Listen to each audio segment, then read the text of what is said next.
ನಮಸ್ಕಾರ ಫ್ರೆಂಡ್ಸ್, ರೇಖಾ ಕ್ರಿಯೇಟಿವಿಟಿ ಚಾನಲ್ಗೆ ಸ್ವಾಗತ. ಈ ವಿಡಿಯೋ ಅಪ್ಲೋಡ್ ಮಾಡೋದು ತುಂಬಾ ಲೇಟ್ ಆಯಿತು, ಅದಕ್ಕಾಗಿ ಕ್ಷಮೆ ಇರಲಿ. ಏನಕ್ಕಾಗಿ ಇದನ್ನು ಈ ಲೇಟಾದರೂ ಅಪ್ಲೋಡ್ ಮಾಡ್ತಾ ಇದ್ದೀನಿ ಅಂದರೆ, ಇದು ನಮ್ಮ ಒಂದು ಸ್ವೀಟ್ ಮೆಮೊರಿ ಅಂತಲೇ ಹೇಳ್ಬೋದು. ಅಲ್ಲಿ ಹೋಗಿದ್ದು ನಮಗೆ ತುಂಬ ರೋಮಾಂಚನದ ಅನುಭವ. ಹಾಗಾಗಿ ಇದನ್ನು ಯೂಟ್ಯೂಬಲ್ಲಿ ಅಪ್ಲೋಡ್ ಮಾಡಿದ್ರೆ ಅದು ಕಾಲಾನಂತರನೂ ಇರುತ್ತೆ ಅನ್ನೋ ಉದ್ದೇಶಕ್ಕೆ ಇದನ್ನು ಅಪ್ಲೋಡ್ ಮಾಡ್ತಾಯಿದ್ದೀನಿ, ಲೇಟಾದರೂ ಪರವಾಗಿಲ್ಲ ಅಂತ. ನೋಡಿ, ನಾವು ಇನ್ನು ಮಾರನೇ ದಿನ ಇವತ್ತು ಸಂಗಮ್ ಘಾಟ್ಗೆ ಹೊರಟಿದ್ದೀವಿ. ಸಂಗಮ್ ಘಾಟಲ್ಲಿ ಇವತ್ತು ಸ್ನಾನ ಮಾಡೋದು ಅಂತ ಹೇಳಿ ಹೋಗ್ತಾ ಇದ್ದೀವಿ. ಬೆಳಗ್ಗೆ ನಮ್ಮ ಅಪ್ಪ ನಮ್ಮಮ್ಮನ್ನ ಬಿಟ್ಟುಬಿಟ್ಟು ನಾವು ಮಾತ್ರ ಹೊರಟ್ವಿ. ಅಲ್ಲಿವರೆಗೂ ಆಟೋದಲ್ಲಿ ಬಿಟ್ಟರು. ಅಲ್ಲಿ ಹೋಗಿ ಶುರು ಮಾಡ್ಕೊಂಡ್ವಿ ನಡೆಯೋದಕ್ಕೆ. ಆಟೋ ಸ್ಟ್ಯಾಂಡಿಂದ ಹಿಡಿದು ರೋಡಿಂದ 6 ಕಿಲೋಮೀಟ್ರ್ ಒಳಗಡೆ ಇತ್ತು ಸ್ನಾನಘಟ್ಟ. ಹಾಗಾಗಿ ಅಲ್ಲಿನ ತನಕ ನಡ್ಕೊಂಡು ಹೋಗ್ತಾಯಿದ್ವಿ. ಒಂಥರ ಖುಷಿ ಅಂದರೆ ಎಷ್ಟು ಖುಷಿ ಇತ್ತು ಅಂದರೆ ಹೇಳೋಕ್ಕಾಗದು. ನಮಗೆ ಇವತ್ತೂ ಕಣ್ಮುಚ್ಚಿ ಬಿಟ್ಟರೂ ಸಹ ನಾನು ಕುಂಭಮೇಳದಲ್ಲಿ ಓಡಾಡ್ತಾ ಇದ್ದೀನೇನೋ ಅಂತ ಅನ್ನಿಸ್ತಾ ಇರುತ್ತೆ. ಅಷ್ಟು ಖುಷಿ ಇತ್ತು, ಅಷ್ಟು ಚೆನ್ನಾಗಿತ್ತು. ಎಲ್ಲರೂ ಹೋಗಲೇಬೇಕಾದಂಥ ಜಾಗ ಅಂತಲೇ ಅನ್ನಿಸ್ತು. ನಮ್ಮ ಜೀವಮಾನದಲ್ಲಿ ಮಹಾ ಸಾಧನೆ ಅಂತಲೇ ಅನ್ಬೋದು. ಅಲ್ಲಿ ಪಾಸಿಟಿವ್ ಎನರ್ಜಿ ಆಗಲಿ, ಅವತ್ತಿಂದ ಇವತ್ತುವರೆಗಾಗೂ ನಮಗೆ ಏನೋ ನೆನೆಸ್ಕೊಂಡ್ರೆ ಸಾಕು ಎಷ್ಟೋ ಖುಷಿ, ಅಷ್ಟು ಚೆನ್ನಾಗಿದೆ. ಇಲ್ಲೆಲ್ಲ ಓಡಾಡಿದ್ದು ಅಷ್ಟೊಂದು ಪಾಸಿಟಿವ್ ಎನರ್ಜಿ ನಮಗೆ ಫೀಲ್ ಆಗ್ತಾಯಿತ್ತು. ಇಲ್ಲಿ ನೋಡಿ, ಇಲ್ಲಿ ಬೇವಿನ ಕಡ್ಡಿ ಮಾರ್ಬಿಟ್ಟೆ ಎಷ್ಟೋ ಜನ ಸಾವಿರಾರು ರೂಪಾಯಿನ ದುಡಿದಿದ್ದಾರೆ. ಬೇವಿನ ಕಡ್ಡಿಗಳನ್ನ ಮಾರೋರು. ಇದು ಆಂಜನೇಯನ ದೇವಸ್ಥಾನ ಅಂತೆ. ಇದಕ್ಕೆ ನಾವು ಸ್ನಾನ ಮಾಡ್ಕೊಂಡು ಬರೋಣ ಅಂತ ಹೋದ್ವಿ, ಆದರೂ ಬರೋಕ್ಕಾಗಲೇ ಇಲ್ಲ. ಯಾಕೆಂದರೆ ಸ್ನಾನ ಮುಗಿದ ಮೇಲೆ ನಾವು ಅಲ್ಲಿ ನಾಗಸಾಧುಗಳನ್ನ ಭೇಟಿ ಆಗೋದು, ಅಲ್ಲೆಲ್ಲ ನೋಡೋದು ಅಖಾಡಗಳನ್ನ ಅಂತ ಹೇಳ್ಬಿಟ್ಟು ನಾವು ಹಾಗೆ ಹೊರಟ್ಬಿಟ್ವಿ. ಅದಕ್ಕಾಗಿ ಈ 2 ದೇವಸ್ಥಾನನ ಮಿಸ್ ಮಾಡ್ಕೊಂಬಿಟ್ವಿ. ವಾಪಸ್ ಬರೋ ಅಷ್ಟೊತ್ತಿಗೆ ತುಂಬಾ ಕಾಲು ನೋವಿತ್ತು. ಎಲ್ರಿಗೂ ಸಾಕಾಗಿ ರೂಮ್ ಸೇರಿದ್ರೆ ಸಾಕಪ್ಪ ಅನ್ನಂಗೆ ಆಗೋಗಿತ್ತು. ಅದಕ್ಕಾಗಿ ನಾವು 2 ದೇವಸ್ಥಾನನ ಮಿಸ್ ಮಾಡ್ಕೊಂಡ್ವಿ. ನೋಡಿ, ಎಷ್ಟು ಚಿಕ್ಕ ಚಿಕ್ಕ ಮಕ್ಕಳನ್ನೆಲ್ಲ ಕರ್ಕೊಂಡು ಬಂದಿದ್ರು ಅಂದರೆ, ಆ ಸಣ್ಣ ಮಗುನ ಎಷ್ಟು ತುಂಬ ಚಿಕ್ಕ ಮಕ್ಕಳೇ ಇರ್ತಿತ್ತು. ಅಲ್ಲಿಂದ ನಾವು ಟೆಂಟ್ಗಳನ್ನೆಲ್ಲ ತೋರಿಸಿದ್ರಲ್ಲ, ಇರೋ ಟೆಂಟನ್ನ ನೋಡೋಣ ಯಾವ ರೀತಿ ಇದೆ ಅಂತ ಹೋದ್ವಿ. ಇಲ್ಲಂತೂ ತುಂಬಾ ಸ್ಮೆಲ್ಲಿತ್ತು. ನಾವು ಹೋಗೋಷ್ಟೊತ್ತಿಗೆ ಅಲ್ಲಿ 15 ದಿನ ಆಗಿತ್ತ. ತುಂಬ ಗಲೀಜಂತ ಅನ್ನಿಸ್ತಿತ್ತು ಈ ಟೆಂಟ್ ಹತ್ರ ಮಾತ್ರ. ನೋಡಿ, ಟೆಂಟ್ಗಳೆಲ್ಲ ಈ ಥರ ಇದೆ. ನಮಗಂತೂ ಅಲ್ಲೊಂದು 5 ನಿಮಿಷನೂ ಇರೋಕ್ಕಾಗಲಿಲ್ಲ. ಇಲ್ಲಿ ಜನ ಹೆಂಗೆ ಮಲಗಿರ್ತಾರೆ ಅಂದ್ಕೊಂಡು ನಾವು ವಾಪಸ್ ಬಂದ್ಬಿಟ್ವಿ. ಆದರೆ ಏನು ಮಾಡೋಕ್ಕಾಗಲ್ವಲ್ಲ, ಅಲ್ಲಿ ಇರುವಂಥವ್ರ ಪರಿಸ್ಥಿತಿ ಅದಕ್ಕೆ ಅಡ್ಜಸ್ಟ್ ಆಗಿರ್ತಾರೆ. ಅಲ್ಲಿಂದ ಮುಂದೆ ಬಂದು ಟೆಂಟ್ ಹತ್ರ ಎಲ್ಲ ಸ್ವಲ್ಪ ಚಳಿ ಇತ್ತು. ಹಂಗಾಗಿ ಎಲ್ಲ ಬಿಸಿ ಬಿಸಿ ಕಾಫಿ ಕುಡಿಯೋದು ಅಂತ ಅಲ್ಲಿ ನಿಂತ್ಕೊಂಡ್ರು. ಕಾಫಿ ಕುಡಿಯೋ ಅಂಥವರೆಲ್ಲ ಅಲ್ಲಿ ಕಾಫಿ ಸಿಗ್ತಾ ಇರಲಿಲ್ಲ, ಟೀನ ಕುಡಿದ್ರು. ನಾವು ಹೋದಾಗ ನೋಡಿ ಇಷ್ಟು ಕಡಿಮೆ ಇದ್ದರು ಜನ. ನಾವು ಪರವಾಗಿಲ್ಲಪ್ಪ ಜನ ಕಡಿಮೆ ಇದ್ದಾರೆ ಅಂತ ಹೇಳಿ ನಾವೇ ಸ್ವಲ್ಪ ಡಿಲೇ ಮಾಡಿದ್ವಿ. ಫಸ್ಟೇ ಹೋಗಿ ನಾವು ನದಿಲಿ ಮುಳುಗಬೇಕಿತ್ತು. ನಾವೇನು ಮಾಡಿದ್ವಿ, ಜನ ಕಮ್ಮಿ ಇದ್ರಲ್ಲ, ಇಲ್ಲೆಲ್ಲ ನಿಧಾನಕ್ಕೆ ನೋಡಿಕೊಂಡು ಹೋಗೋದು ಅಂತ ಹೇಳ್ಬಿಟ್ಟು ಎಲ್ಲ ನಿಧಾನಕ್ಕೆ ನೋಡ್ತಾ ಹೊರಡೋದಕ್ಕೆ ಶುರು ಮಾಡ್ಕೊಂಡ್ವಿ. ಅಲ್ಲಲ್ಲಿ ಸ್ವಲ್ಪ ಜನ ಇದ್ದವರು ದಿಢೀರಂತ ಸ್ವಲ್ಪ ಜನ ಜಾಸ್ತಿ ಆದರೂ. ನೋಡಿ, ಇಲ್ಲಿಲ್ಲ ಟೀ ಕುಡಿಯೋವಂಥವ್ರು ಟೀ ಕುಡಿತಾಯಿದ್ರು. ಸೂರ್ಯೋದಯ ಆಗ್ತಾಯಿತ್ತು. ಆಗಿನ ಎಷ್ಟು ಚೆನ್ನಾಗಿತ್ತು ವಾತಾವರಣ. ನಮಗೆ ಸಂಗಮ್ ಘಾಟ್ಗೆ ಹೋಗೋ ಖುಷಿ, ಕಾಲು ತುಳಿತ ಎಲ್ಲ ನಡೆದಿತ್ತಲ್ಲ ಮೌನಿ ಅಮಾವಾಸ್ಯೆ ದಿನ ಈ ಸಂಗಮ್ ಘಾಟಲ್ಲೇ ಆಗಿದ್ದು. ಅದೆಲ್ಲ ನೋಡಬೇಕು ಅನ್ನೋ ಖುಷಿ ತುಂಬಾ ಚೆನ್ನಾಗಿತ್ತು. ಅಂದರೆ ಒಂದು ಬೆಸ್ಟ್ ಎಕ್ಸ್ಪೀರಿಯನ್ಸ್ ಅಂತಲೇ ಹೇಳ್ಬೋದು. ಅಲ್ಲಿಂದ ಬಂದ್ವಿ. ಇಲ್ಲಿ ರುದ್ರಾಕ್ಷಿ ಕಾಯಿಗಳನ್ನ ತಂದು ಇಲ್ಲಿ ಮಾರ್ತಾಯಿದ್ರು. ರುದ್ರಾಕ್ಷಿ ಕಾಯಿಗಳನ್ನ ಎಲ್ಲ ವ್ಯಾಪಾರದಲ್ಲಿ. ನಾವು ಜನ ಕಮ್ಮಿ ಇದ್ರಲ್ಲ, ಫಸ್ಟು ರುದ್ರಾಕ್ಷಿ ಕಾಯಿ ನೋಡಿದ್ವಲ್ಲ, ಇಲ್ಲಿ ರುದ್ರಾಕ್ಷಿ ತೊಗೋಬೇಕು ಅನ್ನೋದಿತ್ತು. ಇಲ್ಲಿ ಎಲ್ಲ ಸಾಧು ಸಂತರೆಲ್ಲ ಓಡಾಡಿರ್ತಾರಲ್ವ ಅಂತ ಹೇಳಿ ಅಷ್ಟರೊಳಗೆ ನೋಡಿ, ಇಲ್ಲಿ ಯಾವುದೋ ಒಂದು ಪೊಲೀಸ್ ಪೆರೇಡ್ ಏನೋ ಅಲ್ಲೆಲ್ಲ ಟ್ರೈನಿಂಗ್ ಮಾಡ್ತಾಯಿದ್ರು. ಅವರೆಲ್ಲ ಹೊರಟ್ರು. ಇದು ನೋಡ್ತಾ ದಿಢೀರಂತ ಖಾಲಿ ಇದ್ದಂಥ ಜಾಗ ಎಲ್ಲ ತುಂಬಾ ತುಂಬೋಯ್ತು. ನೋಡಿ, ರುದ್ರಾಕ್ಷಿನ ಇಲ್ಲೇ ತೆಗೆದುಬಿಟ್ಟು ನಮಗೆ ತೋರಿಸ್ತಾಯಿದ್ರು ಕಾಯೊಳಗಿಂದ. ಇದು ಒರಿಜಿನಲ್ ರುದ್ರಾಕ್ಷಿ, ಕಾಯೊಳಗಿಂದನೇ ತೆಗಿಯೋದ್ರಿಂದ ಇಲ್ಲಿ ಡೂಪ್ಲಿಕೇಟ್ ಮಾಡೋಕ್ಕಾಗಲ್ಲ. ಇವರು ಇದನ್ನು ತೆಗೆದು ತೋರಿಸ್ತಾ ಇದ್ದಾರೆ. ನಾವು ಅಲ್ಲೇ 2 ತೆಗೆದು ನೋಡಿದ್ವಿ. 2 ಮುಖದ ರುದ್ರಾಕ್ಷಿ ಇತ್ತು ಮತ್ತು 5 ಮುಖದ ರುದ್ರಾಕ್ಷಿ ಇತ್ತು. ನಾವು ಸ್ವಲ್ಪ ತೊಗೊಂಡು ಬಂದ್ವಿ. ಯಾಕೆಂದರೆ 2 ಮುಖದ ರುದ್ರಾಕ್ಷಿ ಇಲ್ಲಿ ನಾನು ತೊಗೊಂಡಿದ್ದೆ ತುಂಬಾ ಕಾಸ್ಟ್ಲಿ, 3-4 ಸಾವಿರ ಆಗಿತ್ತು. ಅದು ಬೆಳ್ಳಿಗೆ ಕೊಟ್ಟು ಇದನ್ನೆಲ್ಲ ಮಾಡಿಸೋದಕ್ಕೆ, ಕತ್ತಿಗೆ ಹಾಕೋದಕ್ಕೆ. ಹಂಗಾಗಿ ಒರಿಜಿನಲ್ ರುದ್ರಾಕ್ಷಿ ಸಿಕ್ತಲ್ಲ, ಎಷ್ಟು ದಿನನಾದರೂ ಇರಲಿ ಅಂತ ಹೇಳ್ಬಿಟ್ಟು ನಾವು ಸುಮಾರು ತೊಗೊಂಡ್ವಿ. ನೋಡಿ, ಇದು ಪಂಚಮುಖಿ ರುದ್ರಾಕ್ಷಿ, ಇದು ಪ್ಯೂರ್ ಒರಿಜಿನಲ್ಲು. ಇದಕ್ಕೆ ನಾವು ಹೋಲನ್ನ ಹಾಕ್ಕೋಬೇಕಾಗತ್ತೆ. ಹಂಗಾಗಿ ನಾವು ಸ್ವಲ್ಪ ತೊಗೊಂಡ್ವಿ, ಒಂದು 10-15. ಅದಾದ ನಂತರ ನೋಡಿ, ಜನ ಇದಕ್ಕಿದ್ದಂಗೆ ಜಾಸ್ತಿನೇ ಆಗೋದ್ರು.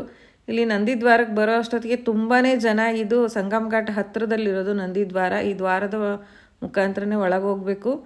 ಇಲ್ಲಿ ಬಂದರೆ ಏನೋ ಒಂಥರ ರೋಮಾಂಚನ, ನಮಗೆ ಹೇಳೋಕ್ಕಾಗ್ದು ಅಷ್ಟು ಚೆನ್ನಾಗಿತ್ತು ಅಂತಲೇ ಹೇಳ್ಬೋದು.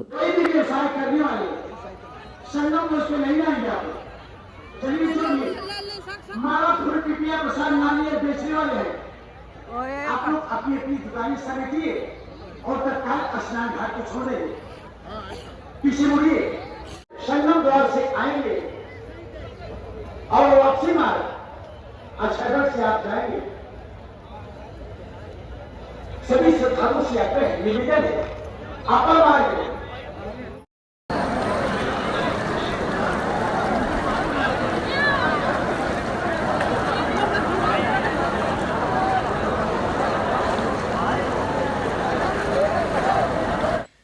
ನಾವು ಅಲ್ಲಿಗೆ ನದಿ ಹತ್ರ ಹೋಗೋ ಅಷ್ಟೊತ್ತಿಗೆ ಜನ ಎಷ್ಟು ಬಂದರು ಅಂದರೆ ತುಂಬಾ ಜನ ಆಗ್ಬಿಟ್ರು. ಇದಕ್ಕಿದ್ದಂಗೆ ಅಷ್ಟೊಂದು ಜನ ಎಲ್ಲಿಂದ ಬಂದರು ಅಂತಲೇ ಅನ್ನಿಸ್ತು.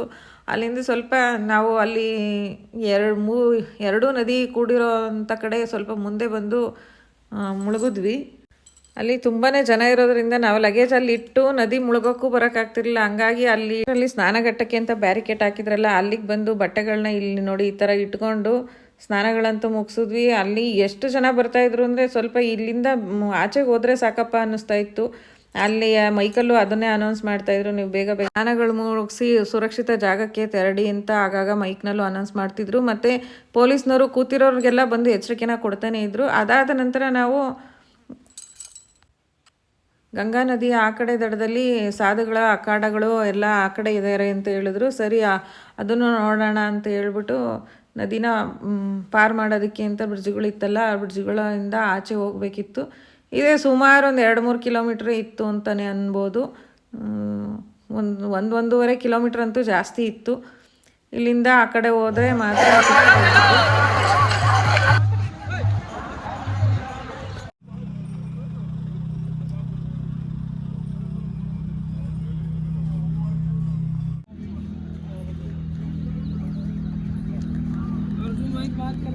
ಮೊದಲು ಇಲ್ಲಿ ನಿರ್ವಾಣ ಅಖಾಡ ಅಂತ ಯಾವುದೋ ಒಳಗಡೆ ಹೋದ್ವಿ. ಇಲ್ಲೆಲ್ಲ ಈ ಥರ ಎಲ್ಲ ಕೂತು ಈಗ ನಡೆದು ಸಾಕಾಗಿರೋರೆಲ್ಲ ಸುಧಾರಿಸ್ಕೊತಾ ಇದ್ರು. ಚೆನ್ನಾಗಿತ್ತು. ಒಳಗಡೆ ಬಂದರೆ ಒಂಥರ ಊರೇ ಇದ್ದಂಗಿತ್ತು. ಸುತ್ತಮುತ್ತ ಎಲ್ಲ ಸಾಧುಗಳು.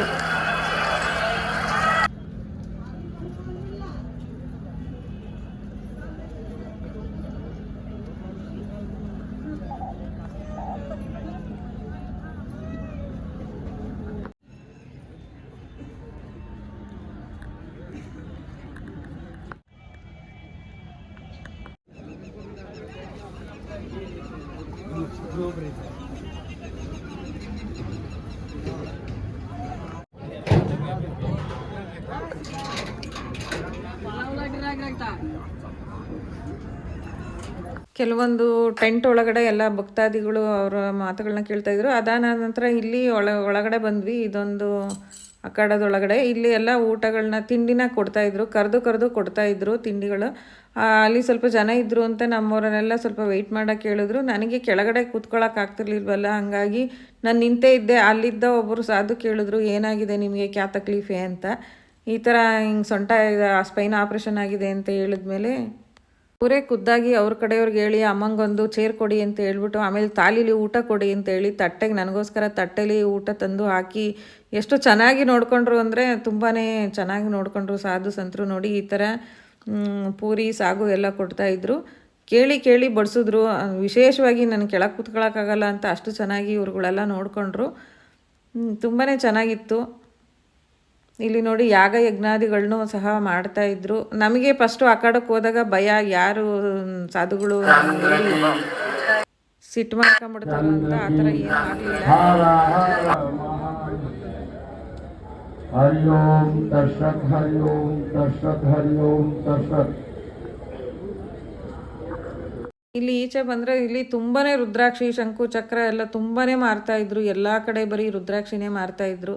ಇಲ್ಲಿ ಒರಿಜಿನಲ್ ರುದ್ರಾಕ್ಷಿ. ಮತ್ತು ಇಲ್ಲಿ ಸಾಧು ಸಂತರು ಓಡಾಡಿರೋವಂಥ ಜಾಗದಲ್ಲಿ ಅವರ ಪವರ್ ಎಲ್ಲ ಇಲ್ಲಿ ಇರುತ್ತೆ ಅನ್ನೋ ನಂಬಿಕೆಯಿಂದ ನಾವು ಎಲ್ಲ ಸ್ವಲ್ಪ ತೊಗೊಂಡ್ವಿ. ಅಲ್ಲಿಂದ ಡಮರು ದ್ವಾರಕ್ಕೆ ಹೋದ್ವಿ. ಇಲ್ಲಿಂದ ಆಚೆಗೆ ನಿರಂಜನಿ ಅಖಾಡ ಮತ್ತು ಜೂನಾ ಅಖಾಡಗಳೆಲ್ಲ ಇದೆ ಅಂದರು. ನಾವು ಅದನ್ನು ನೋಡಬೇಕು ಅಖಾಡಗಳನ್ನ ಅಂತ ಅದೇ ಉದ್ದೇಶವಾಗಿ ಬಂದಿದ್ವಿ. ಹಾಗಾಗಿ ಅಖಾಡಗಳನ್ನ ನೋಡೋದಕ್ಕೆ ಅಂತ ಹೋದ್ವಿ. ಇಲ್ಲಿ ಸ್ವಲ್ಪ ಬಂದಮೇಲೆ ಅಲ್ಲೊಬ್ರು ಇಲ್ಲೊಬ್ರು ಆಗೋದು, ಆಮೇಲೆ ಮುಂದೆ ಹೋದವರು ಹಿಂದೆ ಬರೋರನ್ನ ಕಾಯ್ಕೊಂಡು ಸ್ವಲ್ಪ ನಿಂತ್ಕೊಂಡು ಕವರ್ ಮಾಡ್ಕೊಂಡು ನಾನು ಅಲ್ಲಿ ಒಂದು 6-7 ಒಂದು 9 ತೊಗೊಂಡೆ ರುದ್ರಾಕ್ಷಿ ಸರ. ಯಾರು ಕೊಡೋದಕ್ಕೆ ಮತ್ತು ನನಗೆ ನನ್ನ ಮಗನಿಗೆ ಎಲ್ರಿಗೂ ಒಂದೊಂದು ತೊಗೊಂಡೆ. ನನಗೆ ರುದ್ರಾಕ್ಷಿ ಅಂದರೆ ತುಂಬಾ ಇಷ್ಟ ಆಯಿತು, ಯಾಕೋ ತೊಗೋಬೇಕು ಅಂತ ಅನ್ನಿಸ್ತು. ಆ ತೊಗೊಂಡಿರೋ ರುದ್ರಾಕ್ಷಿನ ಅವತ್ತಿಂದ ಇವತ್ತುವರೆಗೂ ಕತ್ತಲೆ ಹಾಕ್ಕೊಂಡೇ ಇದ್ದೀನಿ. ತುಂಬಾ ಚೆನ್ನಾಗಿ ಅನಿಸುತ್ತೆ, ಒಳ್ಳೆ ಫೀಲಿಂಗು ಇದೆ. ಹಂಗಾಗಿ ನಾನಲ್ಲಿ ರುದ್ರಾಕ್ಷಿ ತೊಗೋಬೇಕು ಅಂತಲೇ ಇದ್ದೆ. ಅದಕ್ಕೋಸ್ಕರ ಅಲ್ಲಿ ರುದ್ರಾಕ್ಷಿನ ಪರ್ಚೇಸ್ ಮಾಡಿಕೊಂಡು ಮತ್ತೆ ಮುಂದೆ ಹೊರಟ್ವಿ.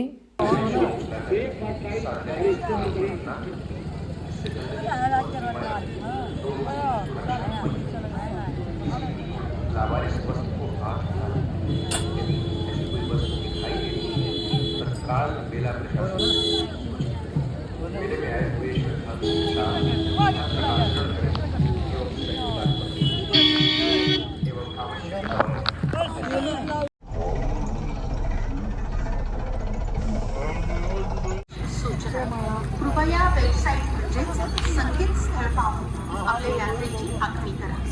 यात्रेकरूंच्या निवासाची सुविधा महत्त्वाच्या.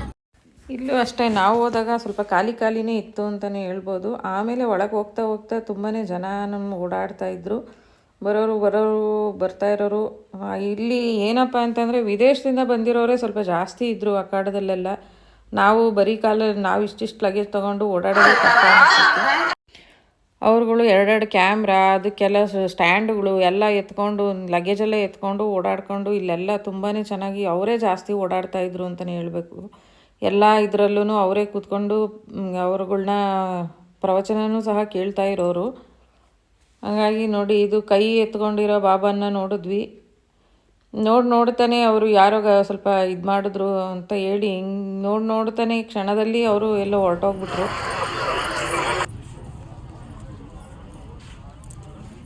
ನೋಡಿ ಫ್ರೆಂಡ್ಸ್, ನಾನಿವತ್ತು ಪಂಚದಶನಾಮ ಜೂನ ಅಖಾಡ ಇದ್ದೀನಿ.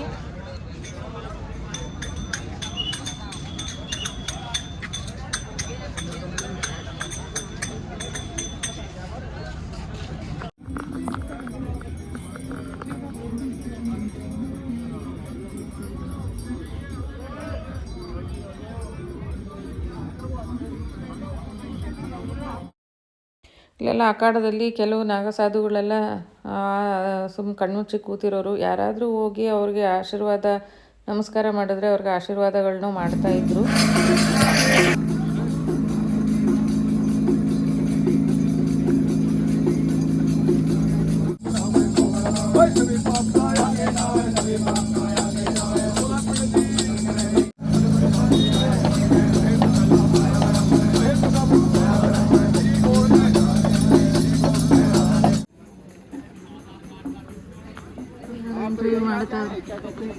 ಈ ಥರ ಸುಮಾರು ಅಖಾಡಗಳು ಇಲ್ಲೆಲ್ಲ ಇದೆ. ನಮಗಂತೂ ಸುತ್ತಿ ಕಾಲು ನೋವು ಬಂತು, ಹಾಗಾಗಿ ಇಲ್ಲೇ ಕೂತಿದ್ದೀವಿ. ಇಲ್ಲಿ ನಾಗಸಾಧುಗಳು ಎಲ್ಲ ತುಂಬ ಜನ ಇದ್ದಾರೆ. ಕರ್ನಾಟಕ ಸಾಧುನ ಹುಡುಕಿದ್ವಿ, ನಮಗಂತೂ ಸಿಕ್ಕಿಲ್ಲ ಇದುವರೆಗೂ. ಸಿಕ್ಕಿದ್ರೆ ಮುಂದೆ ತೋರಿಸ್ತೀನಿ. ಎಷ್ಟು ಸುತ್ತಾಡಿದ್ರೂ ಮುಗಿತಾನೇ ಇಲ್ಲ. ನಾವು ಬೆಳಗ್ಗೆ 6 ಗಂಟೆಯಿಂದ ಸುತ್ತಾಡ್ತಾನೆ ಇದ್ದೀವಿ. ಇನ್ನ ಮೇಲೆ ನಮ್ಮ ಕೈಲಿ ಆಗಲ್ಲ ಅನ್ನಿಸ್ತೈತೆ. ಹಂಗಾಗಿ ಸ್ವಲ್ಪ ಹೊತ್ತು ಕುತ್ಕೊಳ್ಳೋಣ ಅಂತ ಕೂತಿದ್ದೀವಿ. ನೋಡ್ಕೊಂಡು ಬರೋ ಅಷ್ಟೊತ್ತಿಗೆ ಯಾವುದೋ TV ಚಾನಲ್ನವರು ಇಲ್ಲಿ ಇದನ್ನು ಹಾಡೆಲ್ಲ ತೆಗಿತಾಯಿದ್ರು. ಹಾಡು ಕೇಳೋಕ್ಕೆ ಒಂಥರ ರೋಮಾಂಚನ ಆಗುತ್ತೆ. ನಾವು ಅವತ್ತು ಎಷ್ಟು ನಡೆದಿದ್ವಿ ಅಂದರೆ ಕಮ್ಮಿ ಅಂದರೂ ಒಂದು 20 ಕಿಲೋಮೀಟ್ರೇನೋ ಆಗಿತ್ತು. ನನಗೆ ಸ್ಪೈನ್ ಆಪ್ರೇಷನ್ ಆದಮೇಲೆ ನಾನು ಇಷ್ಟು ನಡೆದಿದ್ದಿದೆ ಮೊದಲು. ನನಗಂತೂ ಕಾಲು ಇನ್ನು ಮುಂದಕ್ಕೆ ಎತ್ತಿಡೋಕ್ಕೂ ಆಗಲ್ಲ ಅನ್ನೋಷ್ಟು ಕಾಲು ನೋವಾಗೋಯ್ತು. ಹಂಗಾಗಿ ನನ್ನ ಮುಂದೆ ಇನ್ಯಾವುದು ನೋಡೋದು ಬೇಡಪ್ಪ ಅಂತ ಹೇಳಿ ಸುಮ್ಮನಾದೆ. ಈಚೆ ಬಂದು ಇಲ್ಲಿ ಕಾಯ್ತಾ ಇದ್ವಿ. ಹೊರಗಡೆ ಯಾವುದನ್ನು ಬೇಡಪ್ಪ ಅನ್ನಿಸ್ಬಿಟ್ಟಿತ್ತು. ಅಲ್ಲಿ ಅಷ್ಟರೊಳಗೆ ಇನ್ನೊಂದು ಅಖಾಡದಲ್ಲಿ ಸ್ವಲ್ಪ ಕೂತ್ಕೊಳ್ಳೋಕ್ಕೆ ಮಲಗೋಕ್ಕೆ ಜಾಗ ಇದೆ ಅಂತ ಹೇಳಿದ್ರು.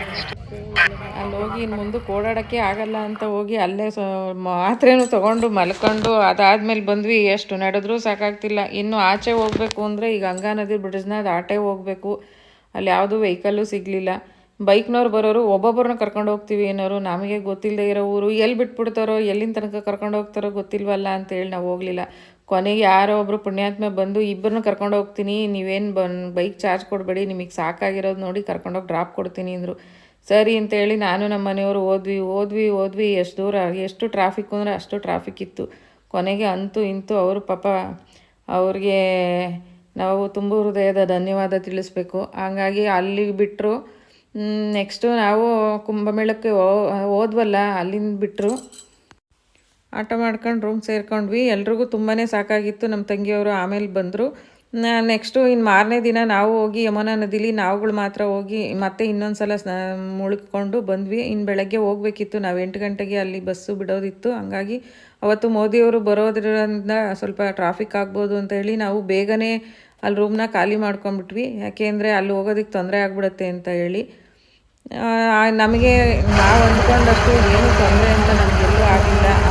ಶಿವನ ದಯೆಯಿಂದ ಎಲ್ಲ ಸುಸೂತ್ರವಾಗಾಯಿತು. ತುಂಬಾ ಖುಷಿಯಾಯಿತು. ಅಲ್ಲಿಂದ ಬಂದು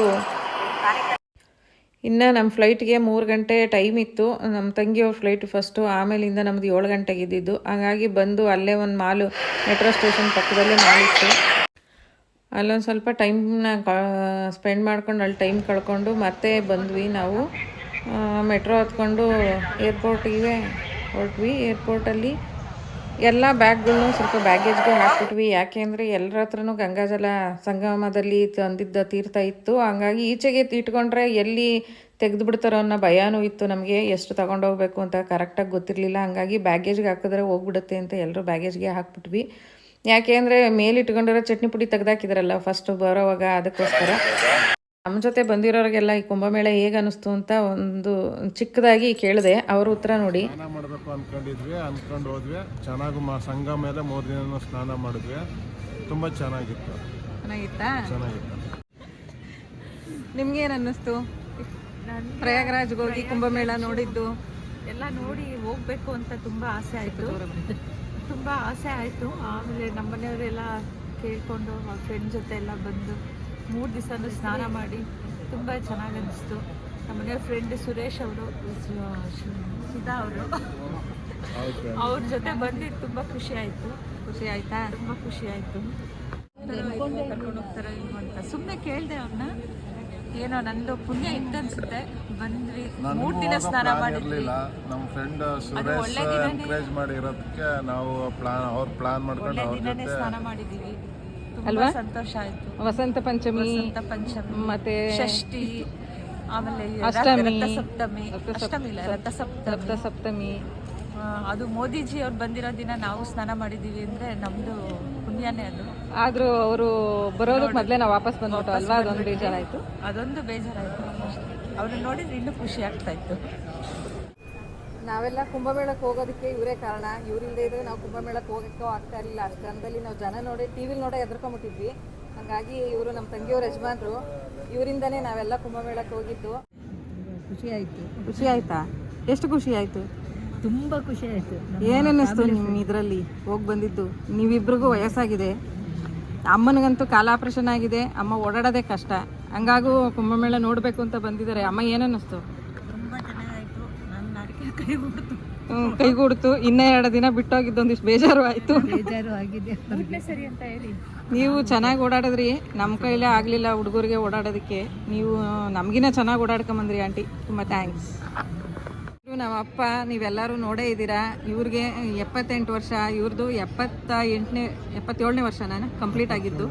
77ನೇ ವರ್ಷ ಕಂಪ್ಲೀಟ್ ಆಗಿ ಮಾರನೇ ದಿನ ಕುಂಭಮೇಳಕ್ಕೆ ಹೋಗಿ ತ್ರಿವೇಣಿ ಸಂಗಮದಲ್ಲಿ ಸ್ನಾನ ಮಾಡ್ಕೊಂಬಂದಿದ್ದಾರೆ. ಇವ್ರಿಗೆ ಏನು ಅನ್ನಿಸ್ತು ಅಂತ ಕೇಳ್ಬಿಡೋಣ. ಏನು ಅನ್ನಿಸ್ತಪ್ಪ ನಿಂಗೆ? ನಾನು ಅಲ್ಲೇ ಹಿಂದೆ 2 ಸಾರಿ ನೋಡಿದ್ದೆ. ಆದ್ರೂ ಕುಂಭಮೇಳಕ್ಕೆ ಬಂದಿರಲಿಲ್ಲ. ಮಹಾಕುಂಭಮೇಳ ನೋಡಿರಲಿಲ್ಲ. ಅಮೃತ ಸ್ನಾನ ತಾನೇ ಇದು. ಮಹಾಕುಂಭಮೇಳಕ್ಕೆ ಇಬ್ಬರು ಹೆಣ್ಮಕ್ಳು ಮತ್ತು ಅಳಿಯಂದಿರ ಸಹಕಾರದಿಂದ ಬಂದು, ಮೊಮ್ಮಕ್ಕಳು ಇದ್ರಲ್ಲ, ಮೊಮ್ಮಕ್ಕಳು ಇದ್ದರು. ಎಲ್ಲ ನಮ್ಮ ಮನೆಯವರು ಎಲ್ಲ ಸೇರಿ ಬಂದು ಮುಳುಗಿದ್ದೀವಿ. ಇವ್ರಿಗೂ ಅಷ್ಟೇ. ಇನ್ನೂ 2 ದಿನ ಮುಳುಗಲಿಲ್ಲ ಅಂತ ಒಂದು ಸ್ವಲ್ಪ ಬೇಜಾರು. ಓಡಾಡೋಕ್ಕಾಗಲ್ಲ ಅಂತ ನಾವು ಕರ್ಕೊಂಡು ಹೋಗ್ಲಿಲ್ಲ. ಓಡಾಡೋಕ್ಕಾಗಲ್ಲ, ಸುಮ್ಮನೆ ವಯಸ್ಸಾಗಿದೆ ಯಾಕೆ ಅಂತ ಒಂದೇ ದಿವಸ ಮುಳುಗಿ ಬಂದ್ಬಿಟ್ಟಿದ್ದೀವಿ. Thank you. ಹೇಳ್ರಿ, ನೀವೇ ಆರ್ಗನೈಸರು. ನಿಮ್ಮಿಂದನೇ ನಾವೆಲ್ಲ ಹೋಗಿ ಕುಂಭಮೇಳ ನೋಡೋ ಅಂಥ ಚಾನ್ಸ್ ಸಿಕ್ಕಿದ್ದು ನಮಗೆ. ನಮ್ಮನ್ನೆಲ್ಲ ಕರ್ಕೊಂಡೋಗಿ ನಮ್ಮನ್ನೆಲ್ಲ ಎಳೆದಾಡಿದ್ದು ನಿಮ್ಗೇನು ಅನ್ನಿಸ್ತು? ನಮ್ಮನ್ನೆಲ್ಲ ಕರ್ಕೊಂಡೋಗಿ ನೀವು ಒಬ್ಬರೇ ಹೋಗಿದ್ರೆ ಆರಾಮಾಗಿ ಅಲ್ಲಿ ಅಖಾಡದಲ್ಲೆಲ್ಲ ಇದ್ದು ಜಪ ಗಿಪ ಮಾಡ್ಕೊಂಡು ಬರ್ಬೋದಿತ್ತು. ನಮ್ಮನ್ನೆಲ್ಲ ಕರ್ಕೊಂಡು ಸ್ವಲ್ಪ ರಿಸ್ಕು ಆಯಿತು ಅನ್ಸುತ್ತೆ ನಿಮಗೆ. ಎಲ್ಲರೂ ಪರದಾಡ್ಕೊಂಡು ಕರ್ಕೊಂಡು ಜವಾಬ್ದಾರಿ ಅಲ್ವಾ ಅದು? ಏನು ಅನ್ನಿಸ್ತು ನಿಮಗೆ? ಹೆಂಗೆ ಹೋಗ್ಬೇಕು ಅಂತ ಮೊದಲು ನನಗೆ ಕುಂಭಮೇಳ ಅಂದರೆ ಏನು ಅಂತ ಗೊತ್ತಿರಲಿಲ್ಲ. ಕೆಲವೊಂದು ಡಾಕ್ಯುಮೆಂಟ್ರಿ ನೋಡಿದ ಮೇಲೆ ಕುಂಭಮೇಳ ಏನು ಅಂತ ಗೊತ್ತಾಯಿತು. ಅದರ ಇಂಪಾರ್ಟೆನ್ಸ್ ಏನು ಅಂತ ಗೊತ್ತಾಯಿತು. ಹಿಂದುತ್ವ ಮತ್ತು ಹಿಂದೂ ಏನು ಹಿಂಗೆ ಆಚರಿಸ್ತಾರೆ ಅದನ್ನು, ಅದ್ರ ಇಂಪಾರ್ಟೆನ್ಸ್ ಗೊತ್ತಾದಮೇಲೆ ನಾನು ಹೋಗ್ಬೇಕು ಅಂತ ಡಿಸೈಡ್ ಮಾಡಿದೆ. ಸೊ ಫಸ್ಟು ನಾನು ಒಬ್ಬನೇ ಹೋಗೋಣ ಅಂದ್ಕೊಂಡೆ, ಆಮೇಲೆ ನಮ್ಮ ಮನೆಯವ್ರ ಜೊತೆ ಕರ್ಕೊಂಡು ಹೋಗೋಣ ಅಂದ್ಕೊಂಡೆ. ಸೊ ಹೀಗೆ ಬೇರೆಯವ್ರಿಗೂ ಹೇಳಿದಾಗ ಬೇರೆಯವರು ಅದನ್ನು ಅಕ್ಸೆಪ್ಟ್ ಮಾಡಿದ್ರು, ಬಟ್ ಅವರು ಹೋಗಬೇಕು ಅಂತ ಮಾಡಿದ್ರು. ಸೊ ಬೇರೆ ಬೇರೆ ಆಪ್ಷನ್ಸ್ನ ಎಕ್ಸ್ಪ್ಲೋರ್ ಮಾಡಿದ್ವಿ ಟ್ರಾವೆಲ್ ಮಾಡೋದಕ್ಕೆ. ಸೊ ಟ್ರೈನು ಕಷ್ಟ ಅನ್ನಿಸ್ತು, ತಿರ್ಗಾ ಫ್ಲೈಟ್ ಬುಕ್ ಮಾಡಿದ್ವಿ. ಫ್ಲೈಟು ತುಂಬ ಕಾಸ್ಟ್ಲಿ ಅನ್ನಿಸ್ತು. ಬಟ್ ಆದ್ರೂ ಒಂದು ಹಿಂದುತ್ವದ ಹಬ್ಬ ಅಂತ ಬಂದಾಗ ಎಲ್ಲರೂ ಹಿಂದುತ್ವ ಅಂತ ಬಂದು ಹಿಂದೂಗಳಾಗಿ ನಾವು ಒಂದು ಕಡೆ ಸೇರಬೇಕು. ಮತ್ತು ಆ ಪ್ರಯಾಗ್ರಾಜ್ನ ಇಂಪಾರ್ಟೆನ್ಸ್ ನನಗೆ ಗೊತ್ತಾದ ಮೇಲೆ ಸೊ ಅದಕ್ಕೆ ಹೋಗಲೇಬೇಕು ಅಂತ ಡಿಸೈಡ್ ಮಾಡಿ ಅದನ್ನು ಅರ್ಧ ಗಂಟೆಲಿ ಬುಕ್ ಮಾಡಿದೆ ನಾನು.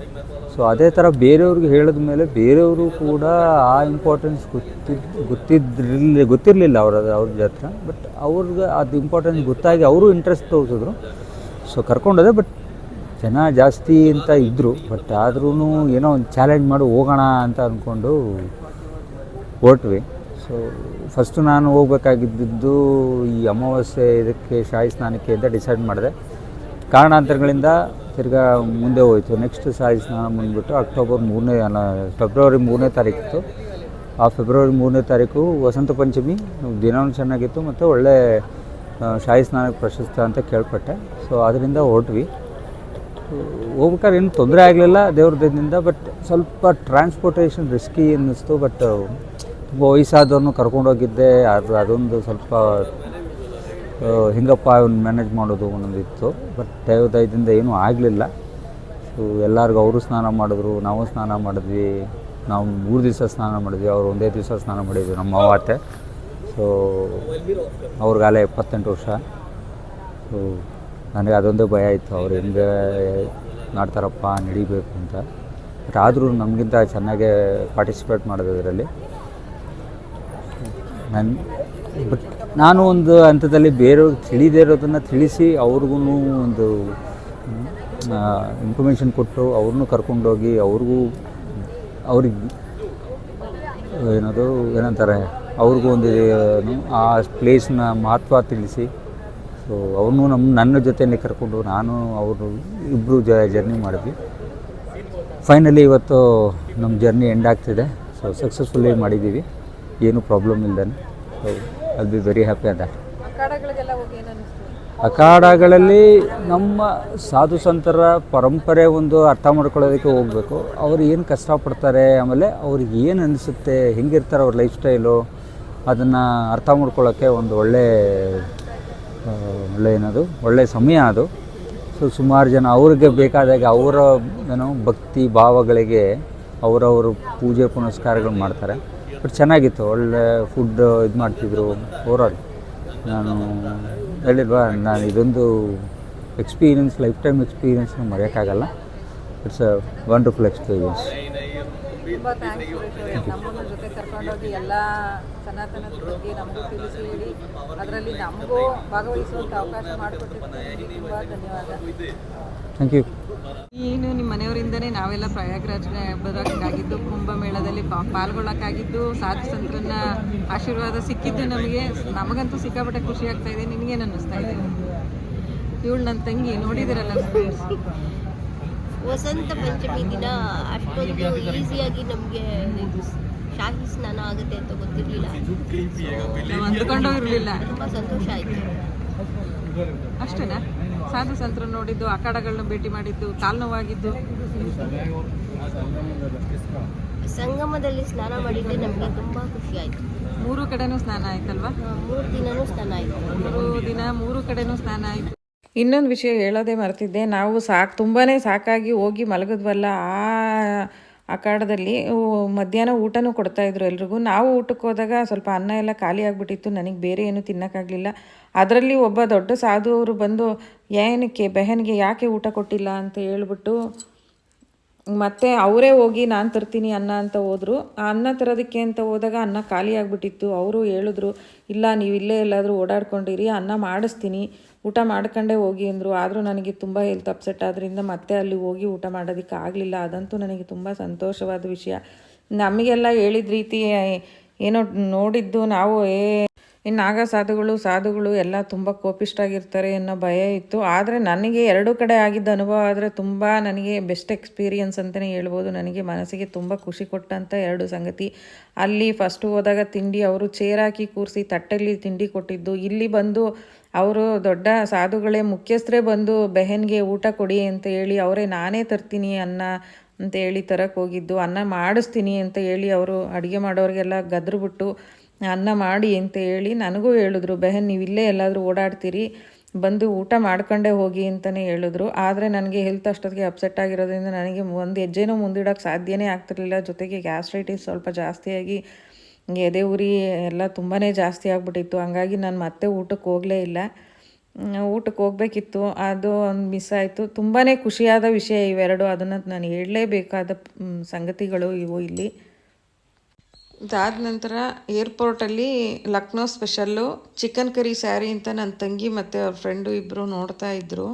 ನನ್ನ ತಂಗಿನೂ ಅವ್ರ ಫ್ರೆಂಡು ಇಬ್ಬರೂ ತುಂಬಾ ಚೆನ್ನಾಗಿತ್ತು. ನಾನು ಹಂಗೂ ಕೇಳ್ತಾ ಇದ್ದೀನಿ ಯಾವ ಚಿಕನ್ ಇದು ಅಂತ. ಅದಕ್ಕೆ ಹೇಳಿ ತೋರಿಸ್ತಾ ಇದ್ದಾಳೆ ಚಿಕನ್ ಕರಿ ಅಂತ. ಇಲ್ಲೆಲ್ಲ ನೋಡ್ಬೋದು ಅಷ್ಟೇ, ತುಂಬಾ ಕಾಸ್ಟ್ಲಿ ಇರುತ್ತೆ. ಏರ್ಪೋರ್ಟ್ ಅಂದರೆ ನಿಮಗೆ ಗೊತ್ತಲ್ಲ. ಇದು ಲಕ್ನೋ ಏರ್ಪೋರ್ಟ್ ಒಳಗೆ ಈ ಥರ ಇದೆ ಅಂತ ಒಂದು ಸಣ್ಣ ಝಲಕ್ನ ತೋರಿಸ್ತಾ ಇದ್ದೀನಿ. ಬಟ್ಟೆಗಳೆಲ್ಲ ತುಂಬಾ ಇತ್ತು, ಆದರೂ ನಮಗೆ ಕೈಗೆ ಎಟ್ಕೋ ದರದಲ್ಲಿಲ್ಲ ಅಂತ ಅನ್ನಿಸ್ತು. ಬರೀ ಒಂದು ದುಪ್ಪಟ್ಟ ಕೇಳಿದ್ವಿ, ಅದನ್ನೇ 9000 ಅಂತ ಹೇಳಿದ್ರು.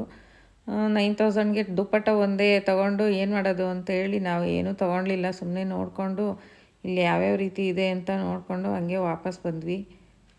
ಇಲ್ಲಿಗೆ ಈ ವಿಡಿಯೋನ ಮುಗಿಸ್ತಾ ಇದ್ದೀನಿ. ನಮಗಂತೂ ಜೀವಮಾನದ ಬೆಸ್ಟ್ ಎಕ್ಸ್ಪೀರಿಯನ್ಸ್ ಆಗಿರೋಂಥ ಮರೆಯಲಾಗದ ಅಂಥ ದಿನ ಅಂತಲೇ ಹೇಳ್ಬೋದು ಈ ಕುಂಭಮೇಳಕ್ಕೆ ಹೋಗಿದ್ದು. ಅದನ್ನು ನಿಮ್ಮೆಲ್ಲರ ಜೊತೆ ಹಂಚ್ಕೊಂಡಿದ್ದೀನಿ. ಯಾರೆಲ್ಲ ನನ್ನ ಚಾನಲ್ನ ಸಬ್ಸ್ಕ್ರೈಬ್ ಇಲ್ಲದೆ ನೋಡ್ತಿದ್ದೀರೋ ಪ್ಲೀಸ್ ಸಬ್ಸ್ಕ್ರೈಬ್ ಮಾಡಿ. ವಿಡಿಯೋ ಹೇಗನ್ನಿಸ್ತು ಅಂತ ನಿಮ್ಗೆ ಇಷ್ಟ ಆಗಿರೋ ಒಂದು ಲೈಕ್ ಮಾಡಿ, ಕಮೆಂಟ್ ಮಾಡಿ. ಮತ್ತೆ ಭೇಟಿಯಾಗೋಣ ಮುಂದಿನ ವಿಡಿಯೋಂದಿಗೆ. ಅಲ್ಲಿವರೆಗೂ ಟೇಕ್ ಕೇರ್.